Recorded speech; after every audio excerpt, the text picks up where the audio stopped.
ഈ കട്ടിലിൻ്റെ ചുറ്റളവ് നോക്കുന്നതിൻ്റെ പിന്നിൽ ഒരു രസകരമായിട്ടുള്ളൊരു കൺസെപ്റ്റ്, അത് വെച്ചാൽ ചുറ്റളവ് നോക്കി കട്ടിൽ ഉണ്ടാക്കുന്നതിൻ്റെയൊക്കെ ആശാരി ഉണ്ടാക്കുന്നതിൻ്റെയൊക്കെ പിന്നിലെ രസകരമായ ഒരു കൺസെപ്റ്റ് ആണ് അവരുടെ ദാമ്പത്യ ജീവിതത്തിൻ്റെ ഭദ്രതയെ ഊട്ടിയുറപ്പിക്കാനുള്ളൊരു ചുറ്റളവാണ്.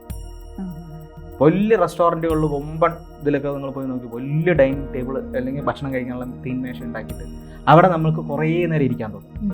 വിശാലത ഉണ്ടാകുമ്പോൾ നമുക്ക് അവിടെ കുറേ എന്താണോ ലക്ഷ്യം അതിനെയാണ് ചുറ്റളവ്. അപ്പോഴാണ് ഈ ഉത്തമം, മധ്യമം, മരണം എന്ന് പറയുന്നത്, മരണച്ചുറ്റ് എന്ന് പറയുന്നത് മരിച്ചു പോകുക എന്നുള്ളതല്ല, അത് വെച്ചാൽ ഒരു നിശ്ചലാവസ്ഥയാണ്, അത് സ്റ്റിൽനെസ്. സുധി സർ, ഈ ചുറ്റളവുകൾ അത് വീടുകളുടെ ആവാം, വസ്തുക്കളുടെ ആവാം, വ്യക്തികളുടെ ആവാം, അങ്ങനെ പല രീതിയിലുണ്ട്. ഇതൊരു വാസ്തുവുമായിട്ട് ബന്ധപ്പെടുത്തുമ്പോൾ അതിനുള്ളിലെ യുക്തി എന്താണ്? തീർച്ചയായിട്ടും ചുറ്റളവ് നോക്കി വീട് വെക്കണം എന്ന് പറയുന്നതിൻ്റെ പിന്നിലെ യുക്തി, നമ്മൾ ഉപയോഗിക്കുന്ന സ്പേസ് അത് നമ്മളുടെ ഊർജവുമായി ബന്ധമുണ്ട്. അതായത് ചുറ്റളവ് എന്ന് പറയുന്ന വാക്കിൽ തന്നെ അതിൻ്റെ അർത്ഥമുണ്ട്. ചുറ്റുമുള്ള അളവിനെയാണ് ചുറ്റളവ് എന്ന് പറയുന്നത്. ഒരു വീടിന് ചുറ്റുമുള്ള അളവിനെയാണ് വീടിൻ്റെ ചുറ്റളവ് എന്ന് പറയുന്നത്. ഒരു വ്യക്തിയുടെ ചുറ്റുമുള്ള അളവിനെയാണ് വ്യക്തിയുടെ ചുറ്റളവ് എന്ന് പറയുന്നത്. ഒരു വസ്തുവിന്റെ ഓറയാണ് ഉദ്ദേശിക്കുന്നത്. തീർച്ചയായിട്ടും ഒരു വ്യക്തിയെ സംബന്ധിച്ചിടത്തോളം ആ വ്യക്തിക്ക് ചുറ്റുമുള്ള ഒരു ഊർജത്തിന്റെ പ്രഭാവം, ആ ഒരു ബൗണ്ടറി, ആ ഓറ എന്നൊക്കെ അതിനെ പറയാം, അതാണ് ചുറ്റളവ്, അതിൻ്റെ ചുറ്റളവ് എന്ന് പറയുന്നത്. ആ ചുറ്റളവിലേക്ക് വേറൊരു ചുറ്റളവ് കയറി വന്നാൽ, ഇല്ലെങ്കിൽ വേറൊരു ഓറ കയറി വന്നാൽ ആ വ്യക്തി ഇല്ലെങ്കിൽ ആ ഒരു എനർജികൾ തമ്മിൽ ക്ലാഷ് ആവും. ഒരു ഉദാഹരണം ഞാൻ പറയാം. ചുറ്റളവ് നോക്കി വീട് വെക്കണം എന്ന് പറയുമ്പോൾ ഒരു റൂമിൻ്റെ ചുറ്റളവ് കൃത്യമായിരിക്കണം എന്നൊക്കെ പറയുന്നതിൻ്റെ പിന്നിലെ ഒരു യുക്തി, ഇല്ലെങ്കിൽ അതിൻ്റെ ഒരു ഇതെന്താണെന്ന് വെച്ചാൽ, നമ്മളൊരു ബിൽഡിങ്ങിലേക്ക് പോകുന്നു, ആ ബിൽഡിങ്ങിലൊരു ലിഫ്റ്റ് ഉണ്ട് എന്ന് വെച്ചോ. നമ്മൾ കൂട്ടുകാരൊക്കെ കൂടിയിട്ട് വളരെ രസകരമായ വർത്തമാനങ്ങളൊക്കെ പറഞ്ഞ് സന്തോഷത്തോടു കൂടി തമാശയൊക്കെ പറഞ്ഞിട്ട് ആ ലിഫ്റ്റിനടുത്തേക്ക് പോവുകയാണ്. അതുവരെ ലിഫ്റ്റിൻ്റെ മുന്നിൽ എത്തുന്നത് വരെയും നമ്മൾ തമാശകളൊക്കെ പറയുന്നുണ്ട്, അങ്ങനെ ഓരോന്ന് വർത്തമാനങ്ങളൊക്കെ പറയുന്നുണ്ട്. ലിഫ്റ്റ് ഓപ്പണായി നമ്മൾ അതിനകത്ത് കയറി. ലിഫ്റ്റ് ക്ലോസ് ചെയ്തിട്ട് ലിഫ്റ്റ് മൂവ് ചെയ്യാൻ തുടങ്ങുന്ന സമയത്ത് ഒരു ഫ്രാക്ഷൻ ഓഫ് സെക്കൻഡ് നമ്മളെല്ലാവരും സ്റ്റില്ലാവും, സൈലൻ്റ് ആവും. അതെന്താണ്? ഞാൻ കുറേ തവണ ശ്രദ്ധിച്ചിട്ടുണ്ട്. അത്രയും പരിചയമുള്ളവരോടൊപ്പം ഇരിക്കുമ്പോൾ പോലും നമ്മൾ ലിഫ്റ്റിൻ്റെ മൂവ്മെൻറ്റ് നോക്കിക്കൊണ്ടിരിക്കണമല്ല, എന്നാലും നമ്മൾ അപരിചിതരായിട്ടുള്ളൊരു ആൾക്കാരോടൊപ്പം ആണെങ്കിലും നമ്മൾ കുറച്ച് നേരത്തേക്ക് ഒന്ന് സ്റ്റില്ലായി പോവാം.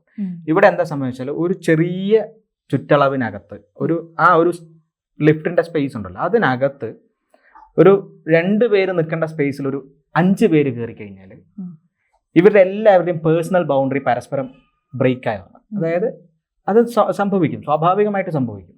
അപ്പോഴാണ് നമുക്കൊരു സ്റ്റിൽനെസ് ഫീൽ ചെയ്യുക. അതാണ് നമ്മൾ സൈലൻ്റ് ആവുന്നതിൻ്റെ പിന്നിലെ ലോജിക്. ഇതൊരു വീടിനാകുമ്പോഴോ, ആ വീടിന് അതുപോലെ ഒരു ഊർജ്ജമുണ്ട്. ഓരോ റൂമിനും ഒരു ഊർജ്ജ പരിധിയുണ്ട്. ആ പരിധിക്കകത്ത് നമ്മളുടെ വ്യവഹാരങ്ങൾ കംപ്ലീറ്റ് ചെയ്യാൻ പറ്റണം. ഇപ്പോൾ 4 പേരിരിക്കേണ്ട ഒരു ലിവിങ് റൂമിൽ 20 പേരിരുന്നിട്ട് ചർച്ച ചെയ്താൽ ഉണ്ടാവുന്ന അവസ്ഥ എന്താ? ചൂട് കൂടും, പറയുന്ന കാര്യങ്ങൾക്ക് വ്യക്തത ഉണ്ടാവില്ല, കാരണം ശബ്ദമലിനീകരണം. അപ്പോൾ ചുറ്റളവ് എന്ന് പറയുന്നത് 4 പേരിരിക്കേണ്ട ഇതാണെങ്കിൽ ആ 4 പേർക്കുള്ള ചുറ്റളവായിരിക്കണം അത് സെറ്റ് ചെയ്തിരിക്കുന്നത്. അതിനകത്ത് 20 പേരിരുന്ന് എന്ത് നടത്തിയാലും അപ്പോഴാണ് ഈ ഉത്തമം, മധ്യമം, മരണം എന്ന് പറയുന്നത്, മരണച്ചുറ്റ് എന്ന് പറയുന്നത് മരിച്ചു പോകുക എന്നുള്ളതല്ല, അത് വെച്ചാൽ ഒരു നിശ്ചലാവസ്ഥയാണ്, അത് സ്റ്റിൽനെസ്, സ്തംഭനം. നമുക്കൊന്നും ചെയ്യാൻ പറ്റൂല ചില ചുറ്റളവിൽ ഇരിക്കുമ്പോൾ. അതാണ് ഈ പറയുന്ന ചുറ്റളവിൻ്റെ പിന്നിലെ വസ്തുത എന്ന് പറയുന്നത്. ഇത് വസ്തുക്കളിലും ഉണ്ടായിരുന്നു. കാരണം ഇപ്പോൾ എങ്ങനെയാണ് എന്നുള്ളത് നോക്കുകയാണെങ്കിൽ, പണ്ട് വാസ്തു ഈ കിടക്കുന്ന, ഉറങ്ങാൻ ഉപയോഗിക്കുന്ന കട്ടിലിൻ്റെ ചുറ്റളവ് വരെ കൃത്യമായി നോക്കിയിരുന്നു.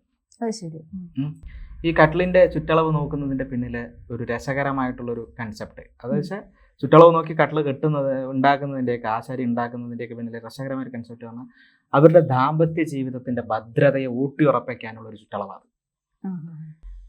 ശ്രദ്ധിച്ചിട്ടുണ്ടോ? അതായത് ഒരു 6x4 കട്ടിലിൽ എത്ര പേര് കിടക്കും? ഒരു 6 അടി ഹൈറ്റ്, 4 അടി വീതി. അത് ചുരുങ്ങിയത് ഒരാൾക്ക് 4 അടി വീതിയിൽ ഒരു ചുരുങ്ങിയത് ഒരാൾക്ക് കിടക്കാൻ പറ്റും. അതിനകത്ത് ഭാര്യയും ഭർത്താവും എങ്ങനെ കിടക്കും? പരസ്പരം മുട്ടിയിട്ടാണ് കിടക്കുക. അപ്പൊ അതായത് പരസ്പരം സ്നേഹിക്കുന്ന 2 പേര് ഒരുമിച്ച് ചേർന്ന സമയം, അതായത് ആ കട്ടിലിൻ്റെ ചുറ്റളവ് അങ്ങനെ ആക്കി വെച്ചിരിക്കുന്നത്. പഴയ കട്ടിലൊക്കെ നോക്കിക്കഴിഞ്ഞാൽ, പഴയ വീടുകളിലൊക്കെ കട്ടിൽ നോക്കിക്കഴിഞ്ഞാൽ വളരെ ചെറുതായിട്ടായിരിക്കും ഉണ്ടാക്കിയിരിക്കുക. ഇന്നത്തെ പോലെ അച്ഛനും അമ്മയും 3 മക്കളും കിടക്കാൻ പറ്റുന്ന വിധത്തിൽ കിങ് സൈസിൽ അത് ഉണ്ടാവില്ല.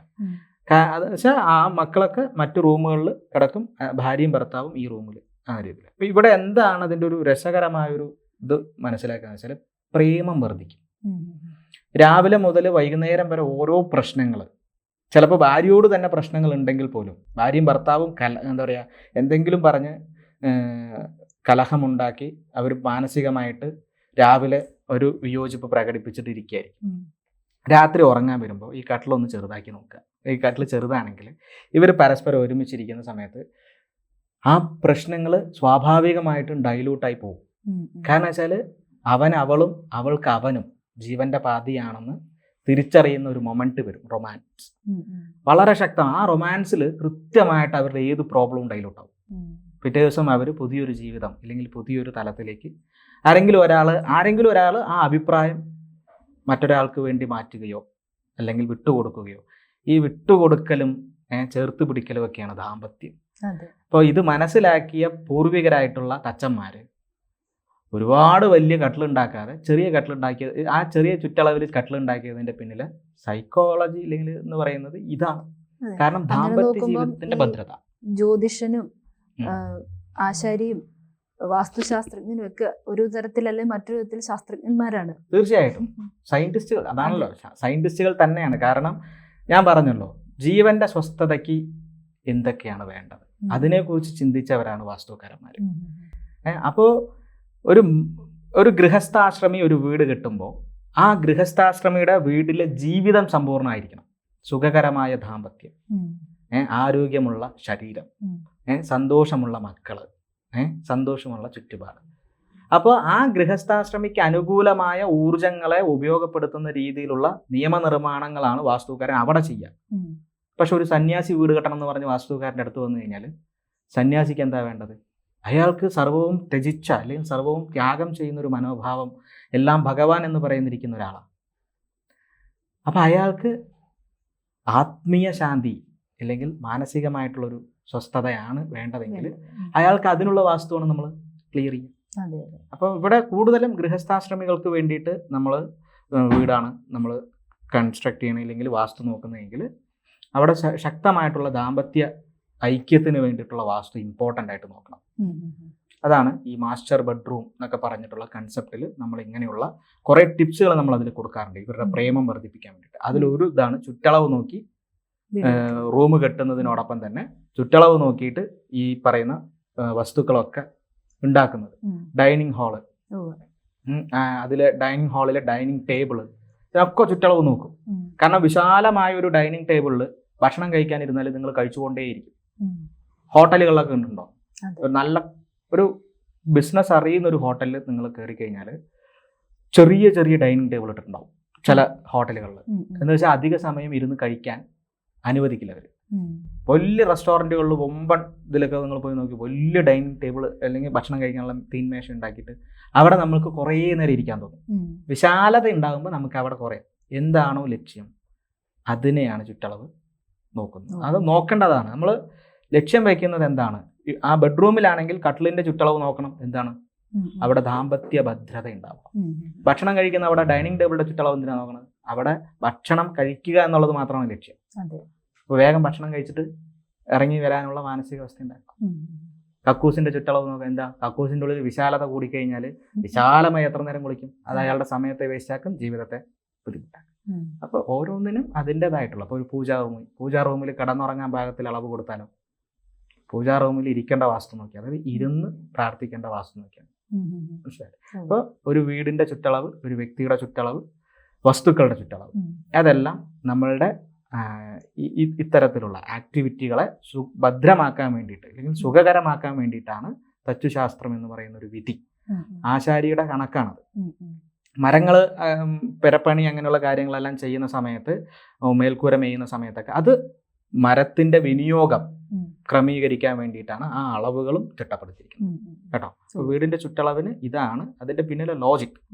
അപ്പോൾ അല്ലാണ്ട് ഉത്തമം മരണം എന്നൊന്നും പറഞ്ഞിട്ട് അങ്ങനെ യാതൊരു വിധത്തിലുള്ള കൺസെപ്റ്റും ഇല്ല. പേടിക്കേണ്ട ആവശ്യമില്ല. നന്ദി സർ. ജ്യോതിഷമോ വാസ്തുവോ പൂജയോ നിങ്ങൾക്ക് ആവശ്യമുണ്ടോ? താഴെ കാണുന്ന നമ്പറിൽ വാട്സപ്പ് ചെയ്യൂ. നിങ്ങൾ ചെയ്യേണ്ടത് ഇത്രമാത്രം: താഴെ കാണുന്ന നമ്പർ നിങ്ങളുടെ മൊബൈലിൽ സേവ് ചെയ്യൂ. അതിനുശേഷം ഞങ്ങളുടെ നമ്പറിലേക്ക് വാട്സപ്പിലേക്ക് ഹായ് അയയ്ക്കൂ. ജ്യോതിഷ സംബന്ധമായ എല്ലാ ആവശ്യങ്ങൾക്കും ABC മലയാളം നിങ്ങളോടൊപ്പമുണ്ട്. സമ്പൂർണ്ണ ജാതകം, സാധാരണ ജാതകമല്ല, സമ്പൂർണ്ണ ജാതകം. 75 പേജുകളടങ്ങിയ സമ്പൂർണ്ണ ജാതകം 250 രൂപയ്ക്ക് നിങ്ങളുടെ കൈകളിലേക്ക്. അതിനായി നിങ്ങൾ ചെയ്യേണ്ടത് ഇത്രമാത്രം: താഴെ കാണുന്ന നമ്പറിൽ ബന്ധപ്പെടുക. ജ്യോതിഷവുമായി ബന്ധപ്പെട്ട എല്ലാ വിശേഷങ്ങളും നിങ്ങളിലേക്കെത്താൻ ABC ജ്യോതിഷം സബ്സ്ക്രൈബ് ചെയ്യുക.